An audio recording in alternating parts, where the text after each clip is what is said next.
I will never forget the moment my own daughter raised her voice and cut me down in front of everyone I loved.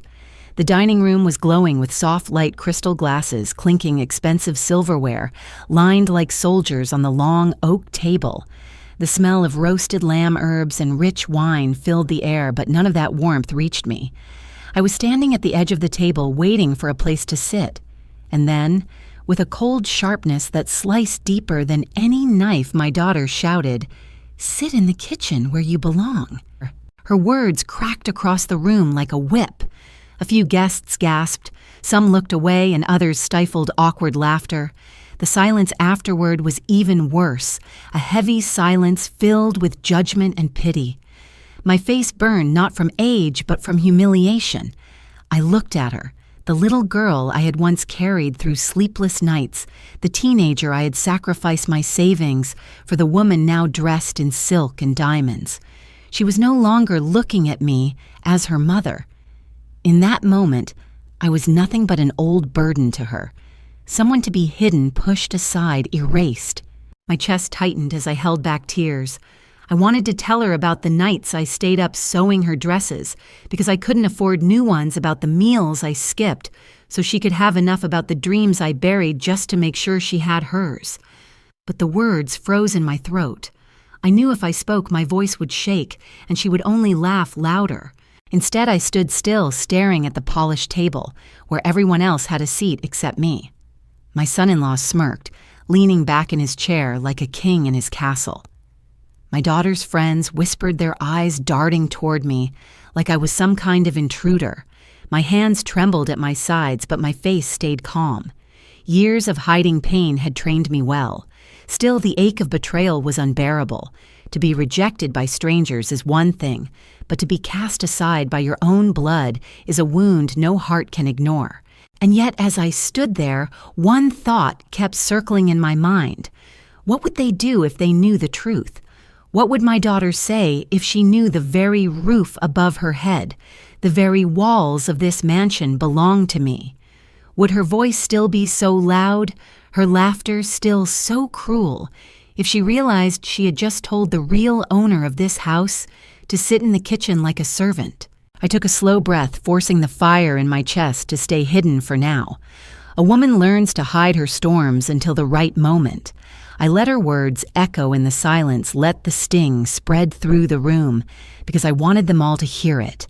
I wanted every guest, every neighbor, every so-called friend at that table to remember how my daughter treated her mother. The chandelier above sparkled as if mocking me, pouring golden light on the feast that I had no seat at.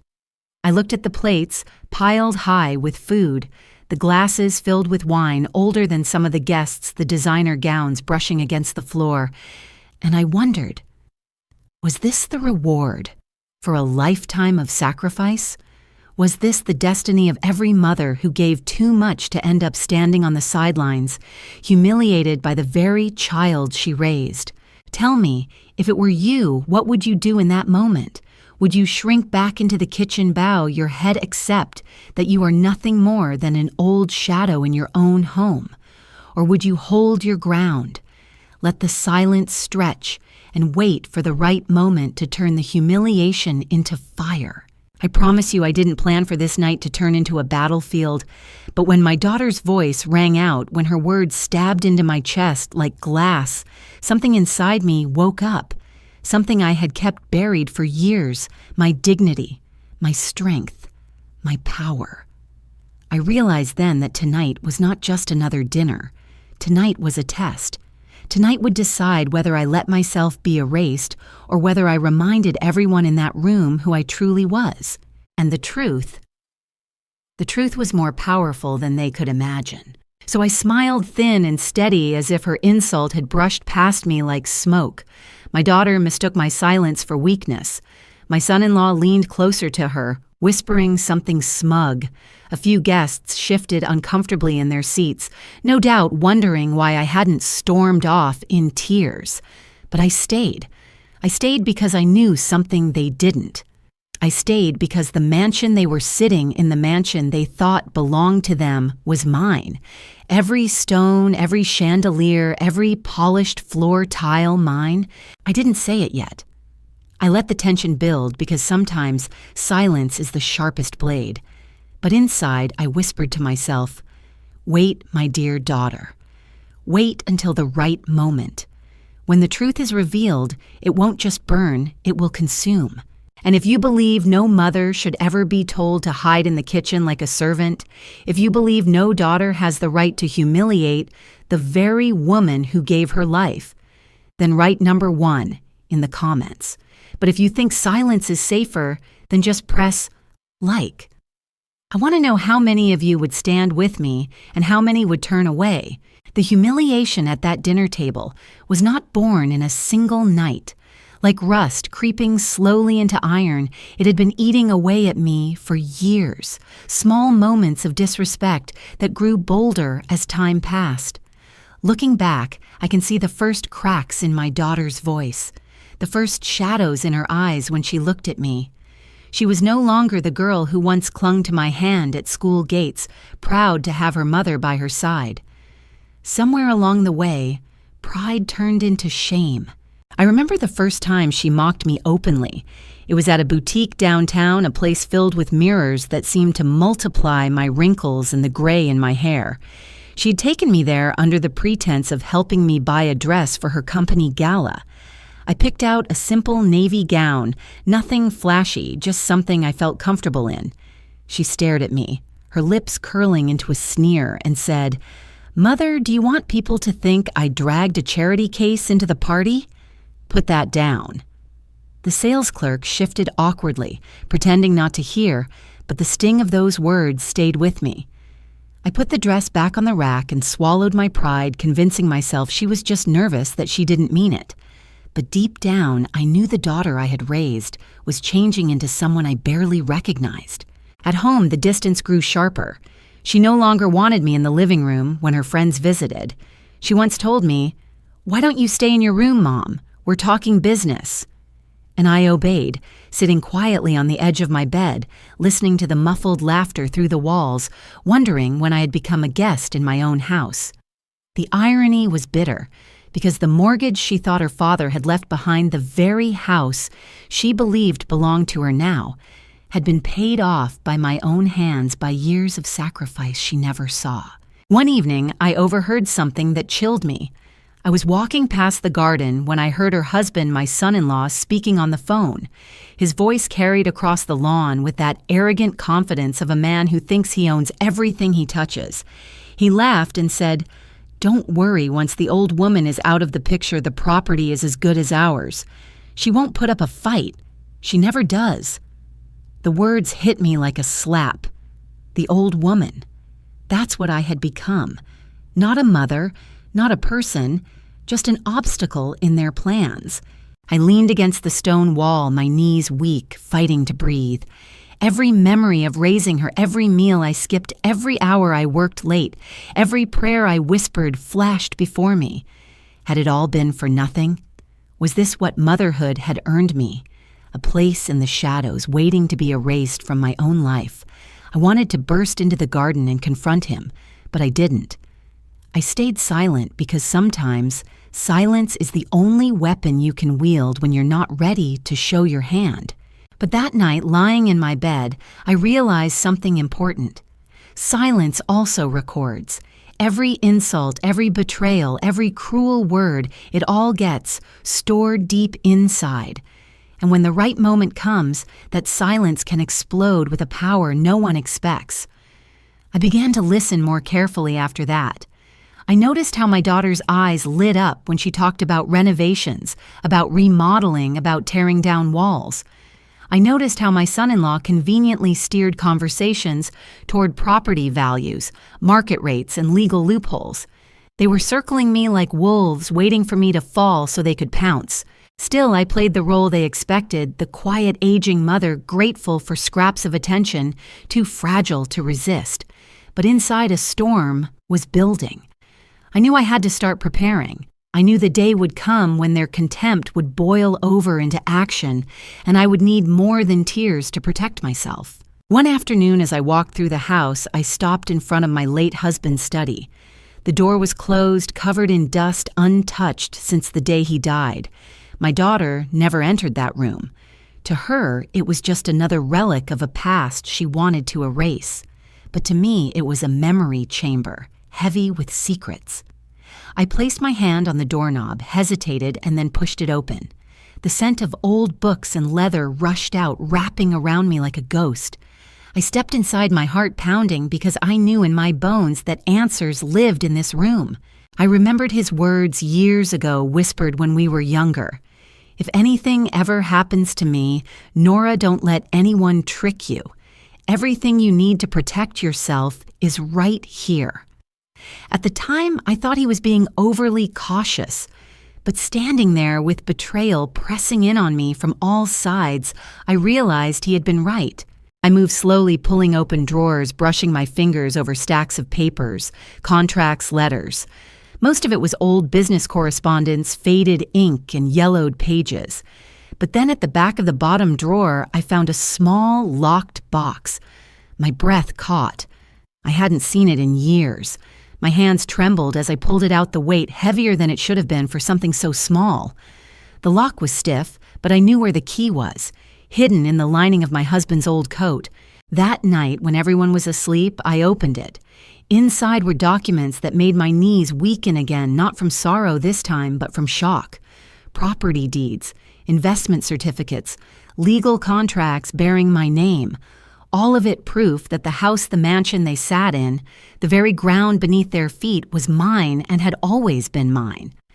My husband had secured it years before leaving it under my control, never theirs. I pressed my hand to my chest, breathing hard as relief and sorrow mingled in me. I wasn't powerless. I wasn't just an old woman waiting to be discarded. I was the owner, the foundation, the reason they even had a roof over their heads. And yet they dared to tell me to sit in the kitchen like a servant. The rage that rose in me was fierce, but I swallowed it. No, I told myself, not yet. Let them keep underestimating me. Let them keep believing I'm nothing. Because the moment the truth comes out, it will shatter their world like glass. And that was when I knew the storm was no longer just in my chest. It was on the horizon. It was coming for them. The discovery of those papers in my husband's study should have filled me with triumph, but instead it left me restless. Power without timing is useless. I could not wave the documents in their faces yet. They would only find a way to twist it to make me look insane, desperate, bitter. No, I needed more. I needed witnesses. I needed the truth to bloom so loudly that no one could deny it. And so I began to listen with sharper ears, to watch with wider eyes. The house itself whispered clues to me, snippets of conversations drifting through hallways, careless remarks dropped in the garden, sudden silences when I entered a room. Betrayal has a smell, you know. It lingers in the air like smoke after a fire, faint but undeniable. One afternoon, as I was walking back from the market carrying a small basket of vegetables, I passed by the cafe at the corner of the street. There, through the glass window, I saw my daughter and her husband seated with a man I didn't recognize. He was slick, sharp, the kind of man whose smile hides knives. I paused unseen behind a column and watched. My son-in-law leaned forward, his hands animated, while my daughter nodded eagerly. Papers lay spread out across the table, and though I couldn't hear every word I caught, fragments transfer valuation contract. My stomach knotted. They weren't just plotting anymore. They were preparing. I nearly walked away, but something in me refused.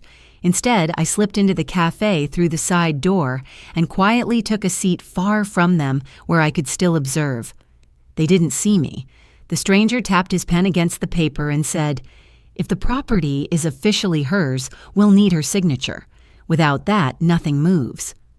My son-in-law smirked. "She's old, gullible. We'll convince her. One way or another, she won't resist." My daughter laughed softly, the kind of laugh I used to cherish when it came from innocence, but now it sounded like poison. I gripped my basket so tightly the wicker creaked. My fingers longed to slam the table between us to scream at her. Do you remember the nights you slept in my arms while storms rattled the roof? Do you remember when I gave up meals so you could eat? Do you remember who built the very walls you're trying to steal? But I stayed quiet. Rage without evidence is weakness. I needed more than emotion. I needed undeniable proof. That evening, as I returned home, I noticed Maria, the old housekeeper who had served our family for decades, waiting by the gate. Her face was lined with age, her back bent, but her eyes were as sharp as ever. She glanced around nervously before speaking. "Madam," she whispered, "may I speak with you privately?" We went into the small storage room at the back of the house where the scent of old wood and lavender hung in the air. Maria closed the door and turned to me, her hands twisting in her apron. "I don't want to meddle, but I think you should know what I've seen." My heart pounded. "Tell me." She hesitated, then said, "Last week your daughter and her husband brought a man here when you were at the doctor's. They walked him through the entire house, pointing at rooms, discussing renovations. He carried a notebook and wrote things down. It looked like he was an appraiser." The word stung like acid. Appraiser. They were preparing to sell what was not theirs. Maria lowered her voice even more. "I overheard them say, 'Once she signs the papers, we'll have the house in our name. She won't even know what she's signing.'" I felt the blood drain from my face. For a moment, the room tilted around me, and I gripped the edge of a shelf to steady myself. "And you're certain of this?" Maria nodded, eyes full of sympathy. "Madam, I've worked here long enough to know what I heard. Please be careful. They're not thinking of your well-being. They're thinking of themselves." I thanked her, my voice hoarse, and pressed a few folded bills into her hand, but she pushed them back. "No, madam. I don't need money. I only want you to be safe. You've been kind to me. I cannot stand by and watch them strip you of what is rightfully yours." After she left, I sank into a chair, my hands trembling. The betrayal was no longer suspicion, it was fact. My daughter, my own flesh and blood, was plotting to trick me into signing away my life. The documents I had discovered were my shield, but now I knew I needed a sword. I couldn't wait for the day of confrontation to arrive by chance. I had to shape it, control it, ensure that when the truth surfaced, it would be undeniable. A few days later, my suspicions were confirmed again, this time from another source. Evelyn, an old friend of mine from church, stopped me after service. Her face carried that mix of pity and urgency that always signals bad news. "I don't want to alarm you," she said softly, "but I ran into your daughter at the bank last week. She was asking about power of attorney for elderly parents. She mentioned your name, Nora." I froze. Power of attorney. They wanted not just my house, but control over everything I owned, every decision, every breath of independence. Evelyn touched my arm gently. "Please be cautious. I've seen too many friends lose everything because they trusted the wrong people, even their own family." I thanked her, forcing my face to remain calm, but inside my rage burned hotter. The net was tightening around me. My daughter's insults were no longer just words. They were tactics. Every cruel remark, every attempt to push me aside was part of a larger strategy, to weaken me, to make me doubt myself, so that when the moment came, I would sign away everything. That night, alone in my room, I spread the documents from my husband's box across the bed. The moonlight poured through the window, illuminating the seals, the signatures, the proof of my ownership. I whispered into the silence as if speaking to my late husband. "You were right.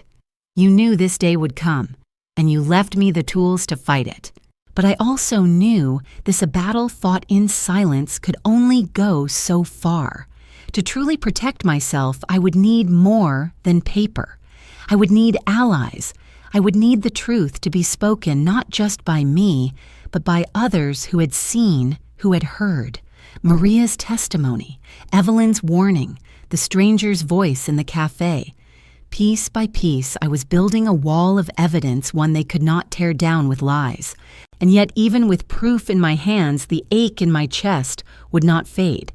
It is one thing to defend property, but another to face the realization that your own child sees you not as a mother, but as a target. Every memory of her childhood haunted me. Her small hand gripping mine, her laughter when I pushed her on swings, the nights she cried from fever and I pressed cool cloths to her forehead. How does love curdle into greed? How does a daughter forget the woman who gave her life? The questions circled me like vultures, but I pushed them aside. This was not the time for grief. This was the time to sharpen my resolve. So, I made a decision. I would wait. I would let them spin their web tighter. Let them believe I was weak, gullible, ready to sign. And then at the precise moment when their arrogance reached its peak, I would unleash the truth. Not just for them, but for every witness, every guest, every neighbor who would see exactly who I was. Because when betrayal grows bold enough to walk in daylight, the only answer is to let the truth blaze brighter than the sun. The weeks after those discoveries became a slow torment. I carried my secret like a hidden blade, sharp and ready, but every day the weight of their cruelty pressed harder against me. I kept asking myself, how much longer could I endure the charade? How many more insults could I swallow before I exploded? But then I would remind myself, patience. Nora, patience. Timing is everything. Still, patience does not erase pain. It began with small humiliations that soon grew into deliberate rituals. My daughter no longer called me mom in front of others. Instead, she referred to me as the old lady. At a dinner with some of her friends, she waved her hand dismissively when I entered the room. "Don't mind her," she said with a thin smile. "She gets confused sometimes." The laughter that followed sliced deeper than any knife. I bit my tongue until I tasted blood, forcing myself to stay silent. Then came the clothes. One afternoon, I walked into the living room wearing a cardigan I had mended myself. My daughter wrinkled her nose. "Mother, for heaven's sake, can you stop wearing these rags? People will think we pulled you out of a charity line." Her husband chuckled. "Maybe she likes the kitchen smell on her clothes. It suits her." I felt my face burn, but I stood there holding the teacup steady in my hands, refusing to let them see me tremble. But the cruelest moment came during a family brunch when some of our relatives visited. The long dining table was filled with chatter, the air warm with food and laughter.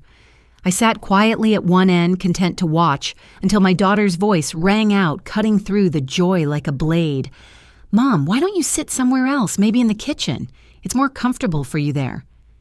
The room fell silent. My nephew glanced down at his plate. My cousin shifted awkwardly in his chair. Not a single person defended me.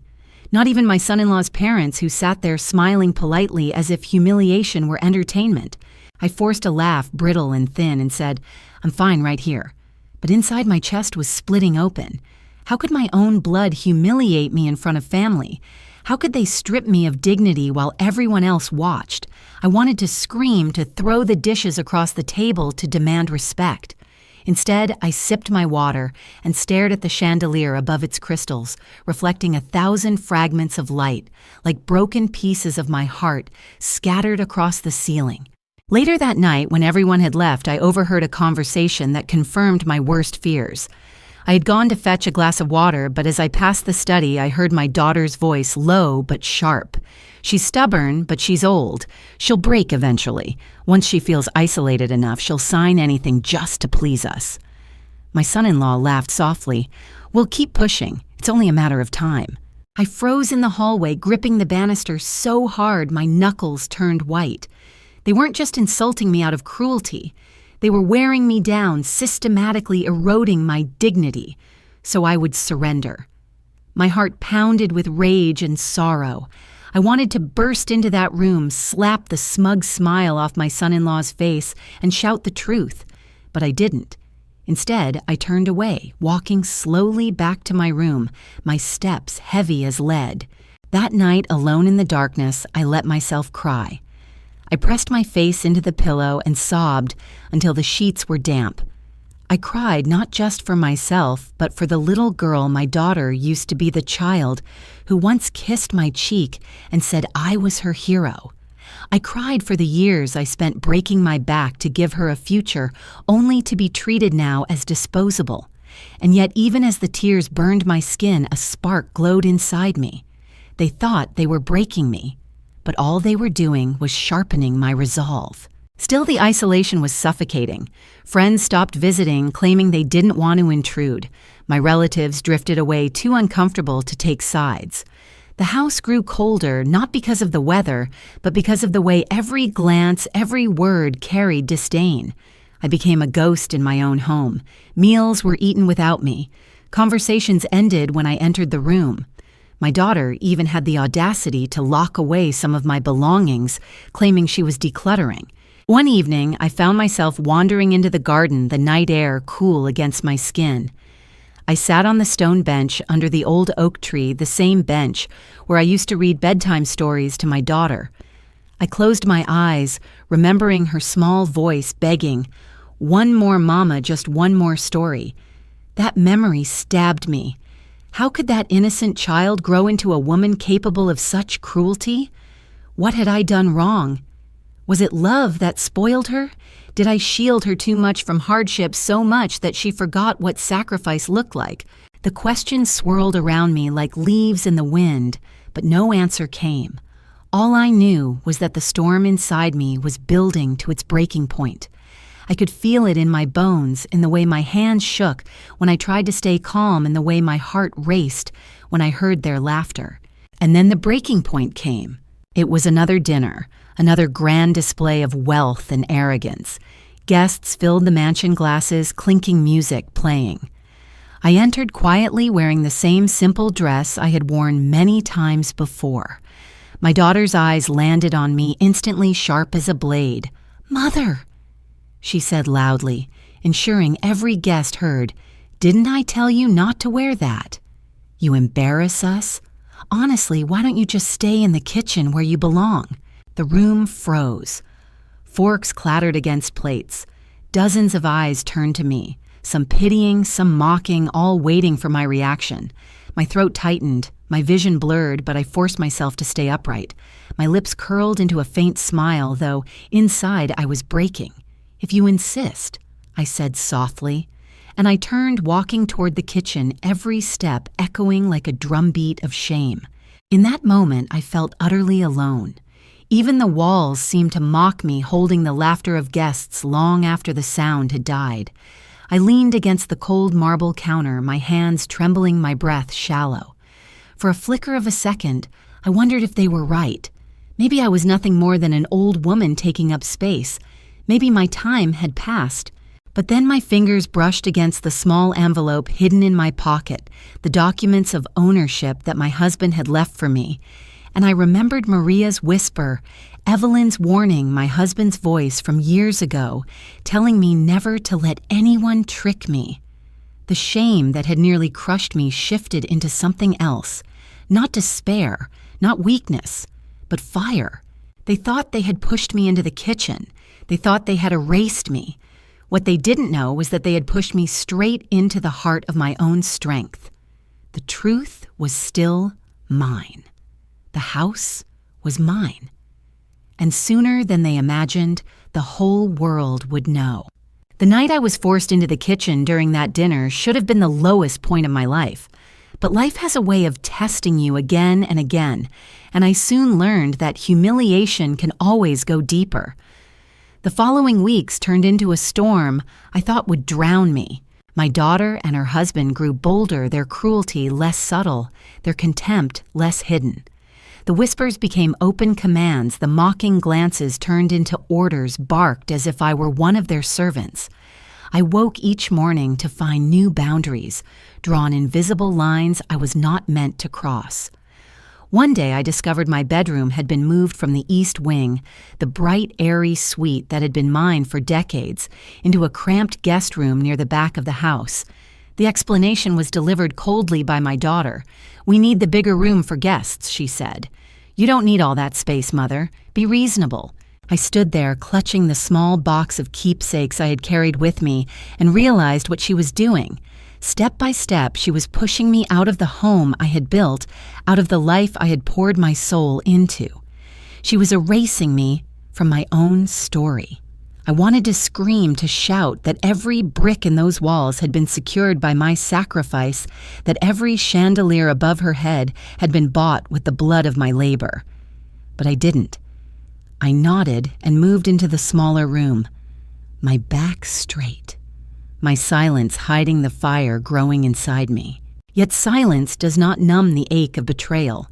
Each night as I lay on that narrow bed, I stared at the ceiling and remembered the past.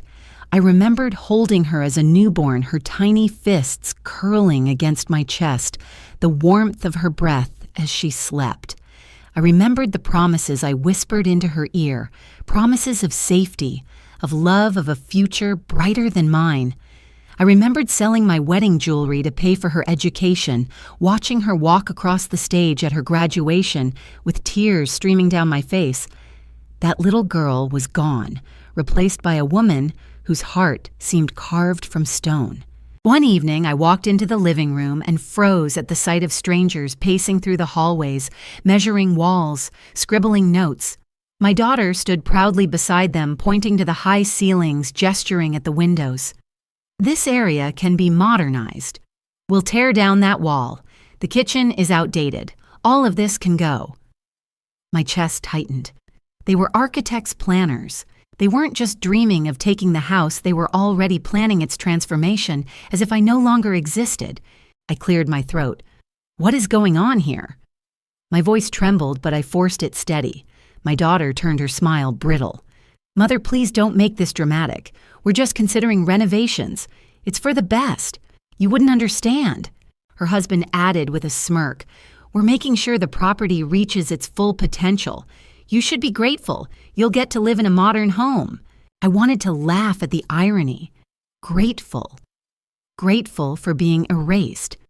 Grateful for being treated like a squatter in my own house. I clenched my fists at my sides, swallowing the rage that threatened to spill. "And who gave you permission to make these decisions?" I asked quietly. My daughter's eyes flashed. "We don't need your permission. You live here, but this isn't your house anymore. Don't you see? You're just a guest." The word slammed into me harder than any slap. Guest. In my own home. I stood there staring at her, the air thick with tension. The architects shifted uncomfortably, clearly sensing the hostility, but saying nothing. My daughter turned away, dismissing me with a flick of her hand as if I were nothing. That night, I broke. Alone in the small room, I wept until my body shook. My hands covered my face, my chest heaving with sobs. I had thought I was strong enough, thought I could endure until the time was right. But in that moment, I felt crushed, smaller than ever. I wanted to give up, to pack my bags and leave, to vanish and let them choke on their own arrogance. I whispered into the dark, "Maybe they're right. Maybe I don't belong here anymore." But then I heard a voice, not from the room, but from memory. My husband's voice, steady and sure, the words he had spoken years ago when life seemed unbearable. "Nora, never let them steal your dignity. Even if they strip you of everything else, hold on to that. Dignity is the one thing they can never take unless you hand it to them." I sat up, wiping my tears. My breath came ragged, but my heart began to steady. I looked around the cramped room, at the old photographs I had carried with me, at the documents hidden under my pillow. They thought I was broken, but they didn't know that the fire inside me had only been buried, not extinguished. The next day brought the cruelest blow yet. My daughter called a family gathering under the pretense of celebrating her husband's promotion. Relatives filled the dining hall again, laughter echoing, wine flowing. I was told to serve tea as if I were the maid. When I set down the tray, she looked at me coldly and said, "You see, Mother, this is your place now, not at the table, but on the sidelines. Accept it." The guests shifted, some embarrassed, others entertained by the drama. No one defended me, not a single soul. I felt the sting of abandonment more sharply than ever. The humiliation rose like a tide, threatening to drown me in front of everyone I knew. My hands shook, and for a moment I nearly dropped the tray.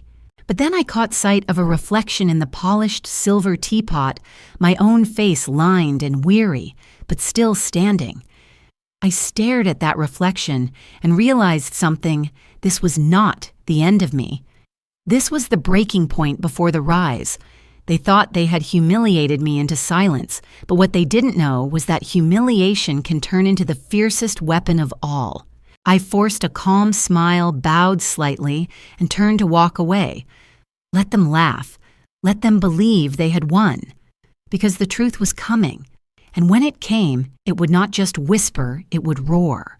The night of that family gathering when I was reduced to nothing more than a server in my own home, something snapped inside me. I went to bed with swollen eyes, my body aching with exhaustion, but my mind refused to rest. Their words, their laughter, their cold dismissals echoed endlessly, stabbing at me from every corner of the room. I thought I would drown in the shame of it, but instead I found myself gripping the envelope beneath my pillow, the papers my husband had left me, the proof of what was mine. And for the first time in weeks, I felt a strange calm settle over me. They thought they had broken me. They thought I was too fragile to fight back. But they had mistaken my silence for weakness. What they didn't know was that silence can be strategy. Silence can be the pause before thunder. The next morning I rose early, dressed in plain clothes, and walked into town. The sun was just lifting over the rooftops, the air crisp with the promise of change.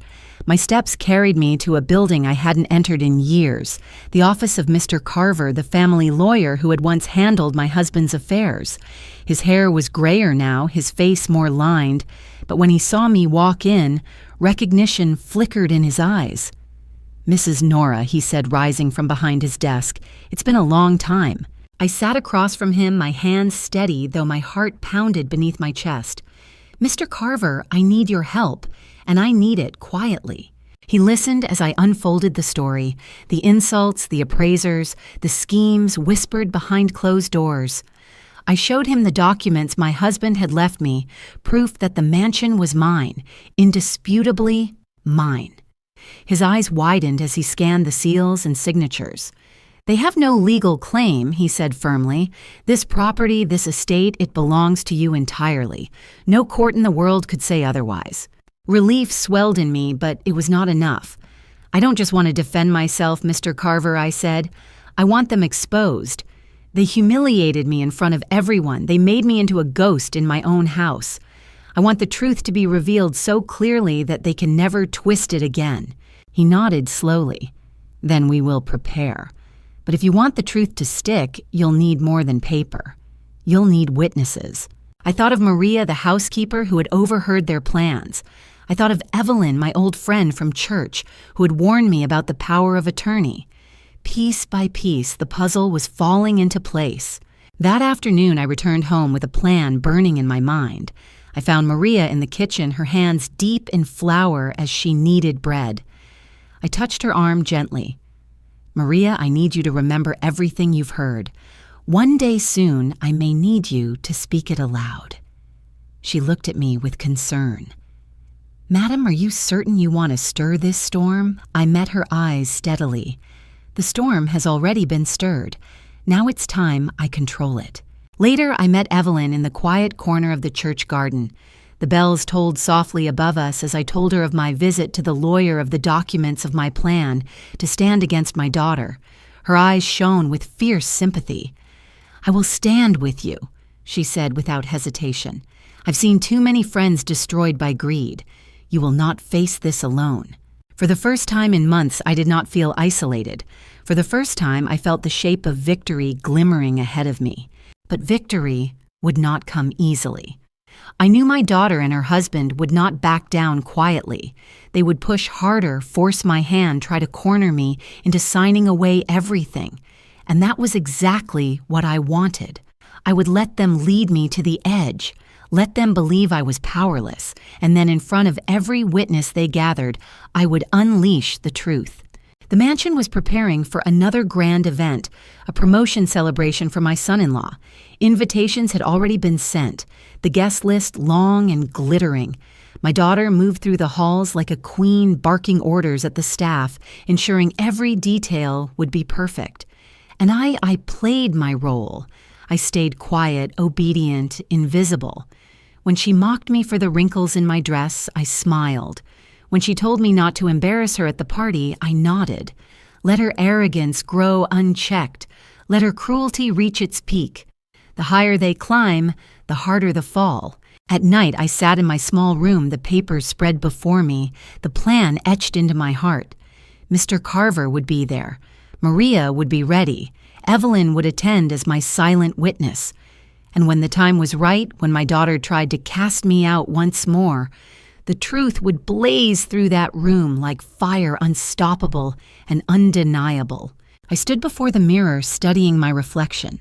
The face staring back at me was lined, tired, marked by years of sacrifice. But behind the lines was steel. Behind the weariness was resolve. They think you're finished, I whispered to myself. But they don't know. They have no idea what storm is coming. And now I ask you, if it were your child, your flesh and blood humiliating you in front of strangers, plotting to strip away your dignity, would you stay silent, or would you rise, gather your strength, and make them face the truth?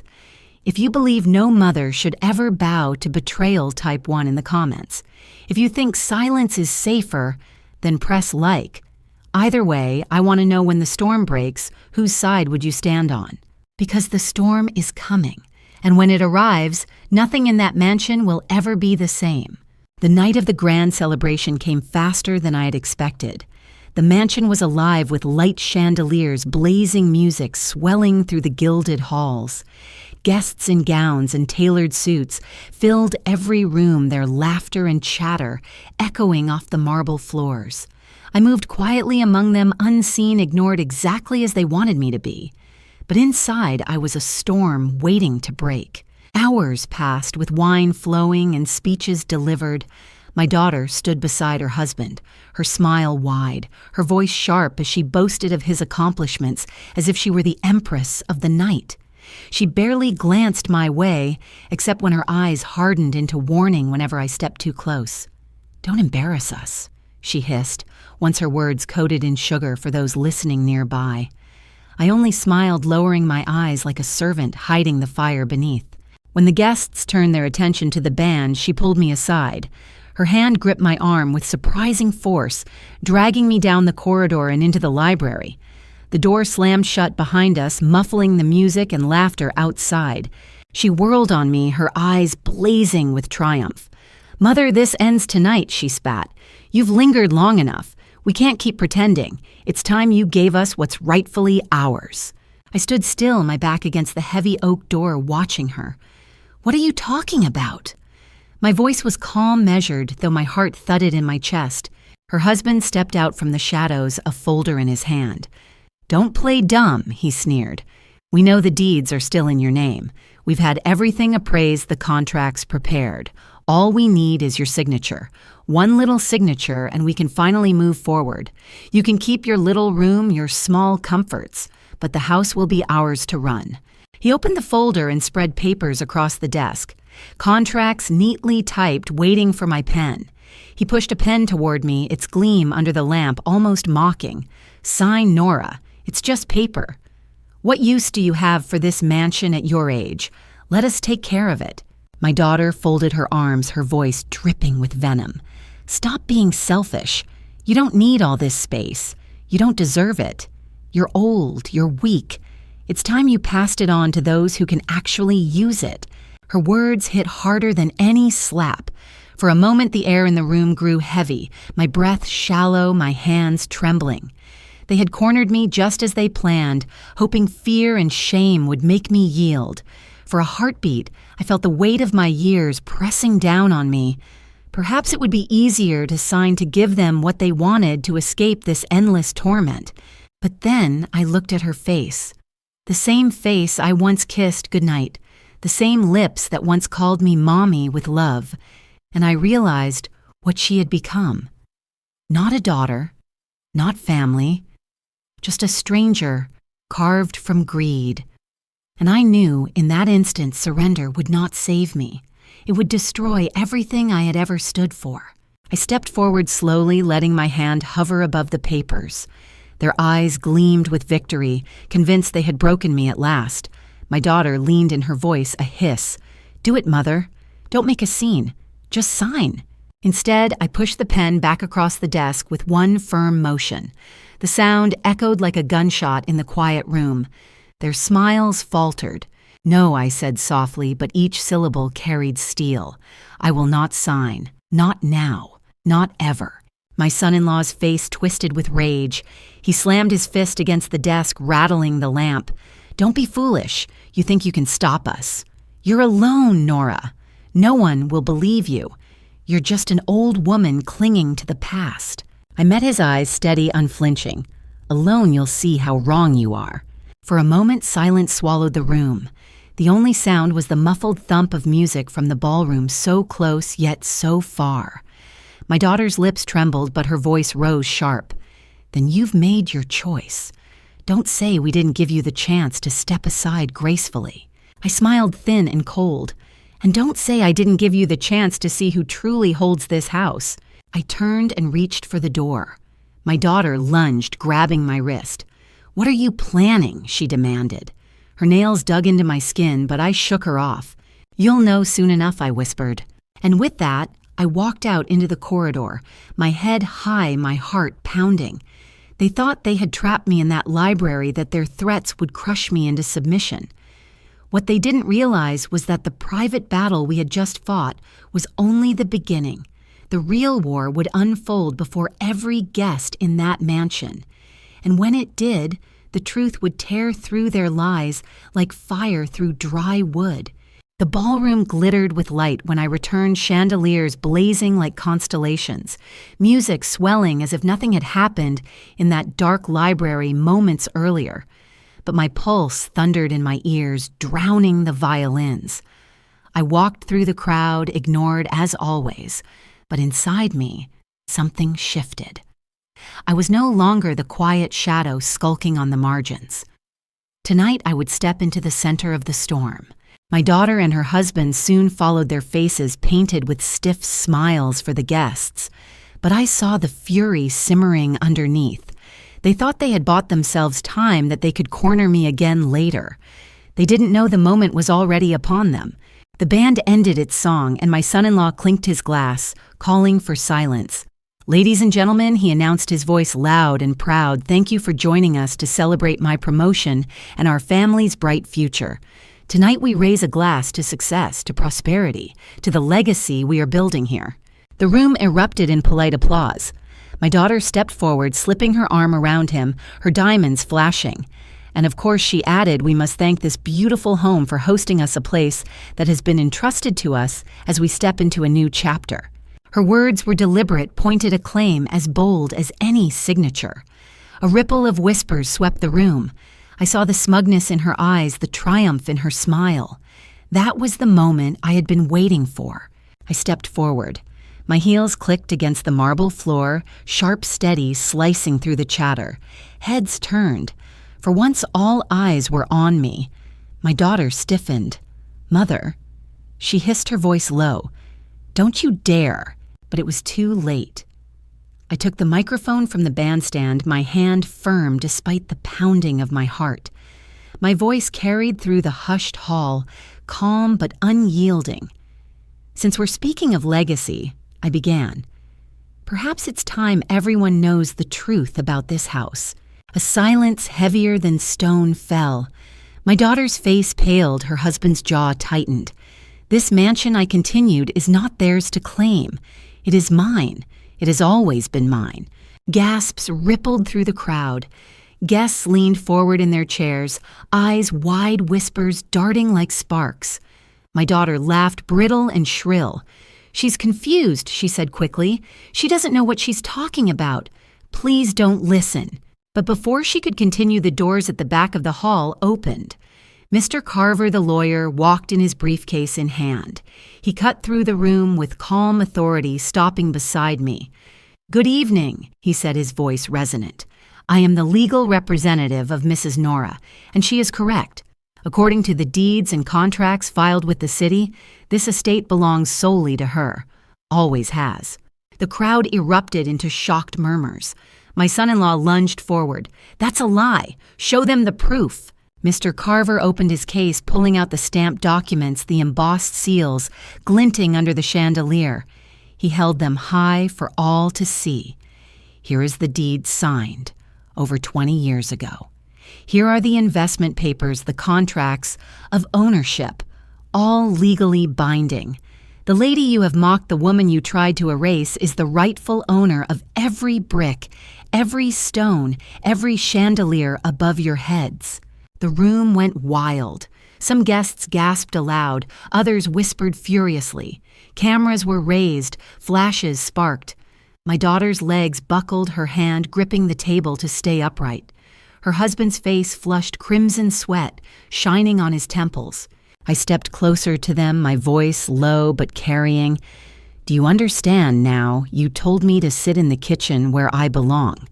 But this house, this legacy belongs to me. You have been living in my shadow, not the other way around." The fury in my daughter's eyes melted into something else, fear, pure unfiltered fear. Her lips trembled, but no words came. Then came the twist they never saw coming. Mr. Carver cleared his throat.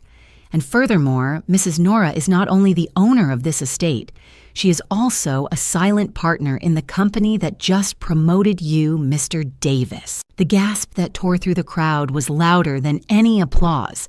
My son-in-law staggered back as if struck. "What?" Carver nodded. "Her late husband invested quietly decades ago. The shares remain in her name. Without her, there would be no company to promote you in." The room erupted again, voices clashing, disbelief crackling like lightning. Guests leaned in, whispering, some openly staring at me with newfound respect. My daughter shook her head violently. "No, this can't be true. She's lying. She's nothing." I cut her off. My voice was cold steel. "Nothing, you dare call me nothing. Look around you. Every glass of wine you drink tonight, every note of music that fills this hall, every step you take under this roof, it is mine. And you, my daughter, tried to throw me out of it like trash." A hush fell again. My words hung in the air, heavy as a verdict. At the back of the hall, Maria, the housekeeper, stepped forward, her voice trembling but clear. "It's true," she said. "I heard them planning. I heard them say they would trick her into signing away the house." Evelyn, my friend from church, rose next, and I saw her at the bank asking about power of attorney to take control of her mother's life. The crowd's sympathy shifted visibly. Where there had been polite distance now, there was outrage. Guests shook their heads, muttering words like shameful, disgraceful. My daughter collapsed into a chair, her face ashen, her body trembling. My son-in-law tried to argue, to shout, but his voice drowned under the rising tide of disapproval. I stood tall, holding the microphone one last time. "You tried to humiliate me. You tried to erase me. But tonight, in front of everyone, the truth has spoken louder than your lies. You told me I belonged in the kitchen. But I belong here, at the head of this table, in the house I built, in the life I earned. And you will live with the weight of your own betrayal." The ballroom erupted, not with mockery, not with pity, but with applause. It rolled like thunder wave after wave, shaking the very walls. For the first time in years, I did not feel small. I did not feel weak. I felt whole again. And as I looked at my daughter's pale face and my son-in-law's furious silence, I knew this was only the beginning. The truth had been revealed, but the consequences, the aftermath, were yet to come. The applause in the ballroom didn't fade quickly. It swelled, rolling from table to table, like a tide that refused to recede. Faces that once looked at me with pity or discomfort now turned with open respect. But what struck me most was the way other voices began to rise, voices I hadn't expected, voices that burned brighter than any chandelier above our heads. From near the back of the hall, Joseph, an old neighbor who had known my family for decades, stood. His cane tapped against the marble floor as he raised his hand for silence. "I've seen it with my own eyes," he declared. "How many nights did I watch Nora carry groceries alone, while her daughter sat in the car unwilling to lift a finger? How many times did I hear her son-in-law mock her behind her back, and yet she never complained. She endured in silence. Tonight, that silence ends. A murmur of agreement rippled through the guests. I felt my throat tighten, but I stood straighter. Joseph had always been quiet, but now his words were fire. Maria, the housekeeper, came closer. "I served this family for years," she said, her voice trembling but strong. "And I will not lie any longer. I heard them planning to trick her to strip her of her home. I warned her, but they called her weak. They thought no one would speak. Well, I am speaking now. This woman you tried to erase is the only reason any of us had a roof over our heads." Gasps echoed. My daughter buried her face in her hands, but the voices didn't stop. Evelyn rose again, firmer than before. She came to me in secret when she realized something was wrong. And I tell you this, she was right to be afraid. I saw her daughter at the bank. I saw her husband consult lawyers about power of attorney. It wasn't love, it was greed. By then, the crowd was no longer silent observers. They were participants, a living jury. Guests turned on my daughter and her husband, shaking their heads, whispering words, sharp enough to cut. How shameful! To betray your own mother. What kind of people are they? A man in a gray suit, an investor from my son-in-law's company, stood and spoke coldly. If this is true, then everything he boasted about tonight is a lie built on theft. Who would trust a man who betrays his own family for gain? My son-in-law's face flushed crimson. He tried to shout over the crowd. "You don't understand. This is family business. You have no right." But his words were drowned by a woman's sharp voice. A guest in a red dress slammed her glass on the table. "Family business. Family doesn't look like this. Family doesn't steal. Family doesn't humiliate their own mother." Applause thundered again, not for me this time, but for the truth itself. It wasn't just my voice anymore. It was a chorus, a wave of witnesses who had seen enough, who would not be silent. The whispers turned into phones, raised high cameras, recording flashes, sparking. Some guests were already live streaming their voices, breathless. "You won't believe what's happening here."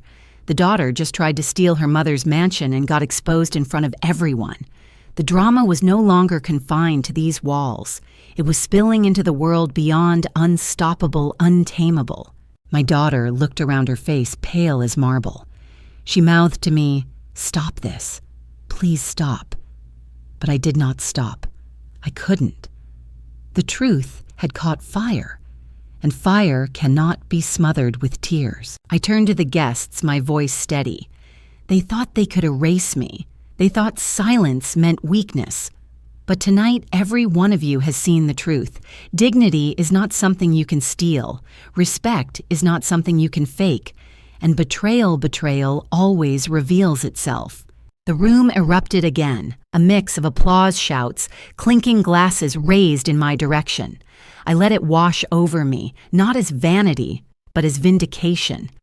For the first time in years, I was no longer invisible. And now I ask you, the ones listening to my story, what do you think? If your own child betrayed you for money, would you forgive them, or would you demand justice? If you stand with me, if you believe betrayal deserves consequence, type 1 in the comments. If you believe silence is safer, then press like. Let me see how many of you understand that a mother's dignity is worth more than any mansion. Because tonight in this ballroom, it was no longer just my story. It was every parent's story. Every guest, every whisper, every raised phone became proof that betrayal cannot hide forever. And my daughter, my blood, would have to live with the fact that her cruelty was now public, permanent, undeniable. When the last note of applause faded, the silence that followed was sharper than any scream. My daughter sat slumped in her chair, her diamonds dull against her pale skin, her hands trembling as if the weight of the entire room pressed down on her shoulders. Her husband stood rigid beside her, his fists clenched, his eyes darting like a trapped animal searching for escape. But there was no escape anymore. Their masks had been ripped away in front of everyone. Guests began to leave in groups, but not before throwing glances filled with disdain and disgust. Some shook their heads openly, muttering words that landed like stones. Shameful. Ungrateful. A disgrace to the family name. Others looked at me with nods of quiet respect, offering small smiles as they passed. The balance had shifted completely. The woman they once pitied now stood as the figure of strength, while the daughter who had mocked me was reduced to ashes of her own arrogance. I stood in the doorway as they left, watching my daughter's face crumble further with each pair of eyes that refused to meet hers. By the time the last guest departed, she looked broken, not from my words, but from the judgment of society. For the first time, she realized the world had seen her true face, and no amount of wealth or glamour could erase it. The following days were worse for her. The story spread quickly, faster than even I had expected. Clips from that night flooded social media, shared and reshared with captions that burned like fire. She tried to throw her mother into the kitchen, but the house belonged to her mother all along. The internet is merciless, and sympathy for me turned into fury against her. Comments poured in by the thousands. No child should treat a parent this way. She deserves nothing. Respect your roots, or lose everything. Reporters camped outside the gates, their cameras hungry for the fallen heiress, who'd been exposed as nothing more than a greedy daughter. Neighbors whispered, pointing fingers when she passed. Even her friends, the ones who once flocked to her dinners and borrowed her luxury gowns, vanished overnight. No one wanted to be associated with betrayal that had become a public spectacle. My son-in-law suffered his own ruin. The board of his company called an emergency meeting.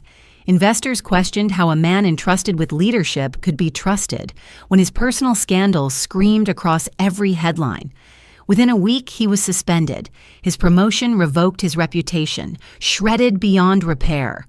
Colleagues avoided him. Clients withdrew.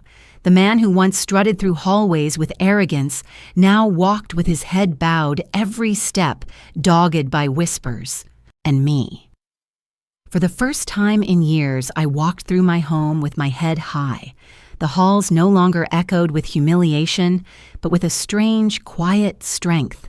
Staff greeted me with respect, their eyes meeting mine without pity, but with pride. I was no longer the silent ghost drifting at the edges. I was the rightful mistress of this house, the woman my husband had always believed me to be. But victory did not erase the ache in my chest. At night, I sat by the fire, watching the flames dance, and wondered how it had come to this. I had not wanted to destroy my daughter.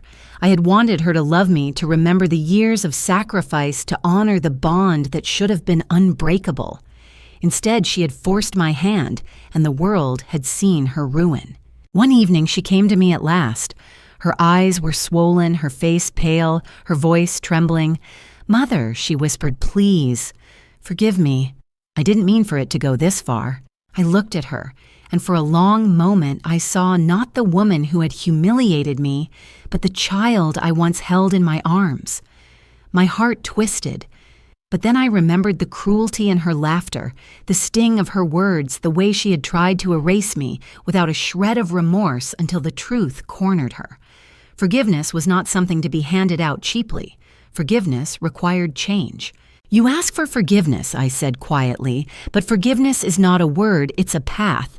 You will walk it if you want it. Until then, I cannot give you what you seek." Tears spilled down her cheeks. She reached for my hand, but I pulled it back gently. "Actions, not apologies, will decide your future," I told her. She nodded, broken, but I could see a flicker of something, fear perhaps, or the first fragile spark of realization. Her husband never came to me. Pride sealed his lips, and pride destroyed him. Within months, he was gone out of the company, out of the mansion, his name cursed, in every circle that once praised him. My daughter remained clinging to the fragments of what she had left trapped between shame and regret. As for me, I carried on stronger than before. The world had seen me not as a weak old woman, but as a mother who refused to bow to betrayal. I became a quiet symbol in my community, the woman who stood her ground, who reminded everyone that dignity is not measured by age or wealth, but by the courage to protect what is rightfully yours. The consequences were heavy. My daughter's reputation was in ruins, my son-in-law's career in tatters. But the greatest consequence was one they had brought upon themselves. They had lost my trust, and with it the inheritance they once believed was theirs by birthright. And so the house was mine, not just in law, but in spirit. Every corridor, every chandelier, every stone seemed to stand taller, prouder, no longer shadowed by their greed, and I at last felt what I had nearly forgotten: peace. The house was quiet again. No voices of mockery echoing through the halls, no footsteps plodding in the dark. For the first time in years, silence felt like peace rather than punishment. I walked slowly through each corridor, my hand brushing against the polished wood, the marble railings, the portraits that lined the walls. Every detail spoke of history, of sacrifice, of love once shared. For too long I had felt like a shadow wandering these halls, but now I walked as the rightful mistress of my home. I stopped at the grand dining table, the very place where my daughter had once told me to sit in the kitchen where I belonged. The same table where I had stood humiliated, stripped of dignity in front of strangers. Tonight it was empty, lit only by the soft glow of candles. I pulled out the chair at the head of the table and sat down. For a moment, I simply breathed, letting the quiet dignity of that act wash over me. This was where I belonged, not in the kitchen, not in the shadows, but here, at the center of my own life. I thought of my husband, of his quiet wisdom, of the way he had planned for me even beyond his last breath. He had known the world could be cruel, that even family could betray, and he had left me the tools to survive it. As I sat there, I whispered into the silence. I kept my dignity. I hope you're proud of me. Outside, the garden swayed gently in the night breeze, the old oak tree rustling like a witness, nodding in approval. I closed my eyes and remembered the little girl my daughter used to be, the child who once clung to my hand, who laughed under that very tree, who begged me for one more bedtime story. That memory still hurt, but it also reminded me why I fought so hard. Because love, even when betrayed, deserves to be honored with truth. In the weeks that followed, I lived differently. Not smaller, not hidden, but with a quiet pride. Neighbors greeted me with newfound respect. Strangers wrote letters thanking me for showing them that dignity does not die with age, that even when the ones closest to you betray you can still stand. I was no longer just Nora, the forgotten mother. I had become a reminder, a living story that no one should ever bow to humiliation. And my daughter. She walked with her head down now, no longer laughing so loudly, no longer surrounded by friends. Some nights I saw her sitting alone in the garden, tears staining her face. I did not rush to comfort her. Forgiveness is not cheap. It must be earned. Perhaps one day she will understand. Perhaps one day she will remember the mother who gave her life. Until then, I let the distance remain, because sometimes distance is the only way to protect love from being destroyed entirely. As for me, I had found closure. I had reclaimed not just my home, but myself. I was no longer afraid of being erased. I had faced betrayal, endured humiliation, and emerged stronger. My dignity, once buried under silence, now shone brighter than any chandelier in this mansion. So I ask you, the ones listening to my story, what would you have done in my place? Would you have stayed silent, shrinking into the kitchen as they demanded, or would you have risen, stood tall, and forced the world to see the truth? Tell me in the comments. Write number 1 if you believe no parent should ever be humiliated by their own child. Or press. Like if you believe silence sometimes protects peace. I want to know, what would you choose? Because in the end, my story is not just mine. It is the story of every parent who has given everything only to be betrayed, of every soul who has been told they are nothing, who has been pushed aside, erased, humiliated. And if my story gives even one person the courage to rise, to speak, to reclaim their dignity, then every tear, every wound, every lonely night has meaning. I sat at the head of the table, lifting a glass of water, not wine, and whispered to myself, "Here's to dignity. Here's to truth. Here's to never being silenced again." The candle flames flickered in agreement, and I smiled. For the first time in a long time, I wasn't just surviving. I was living again.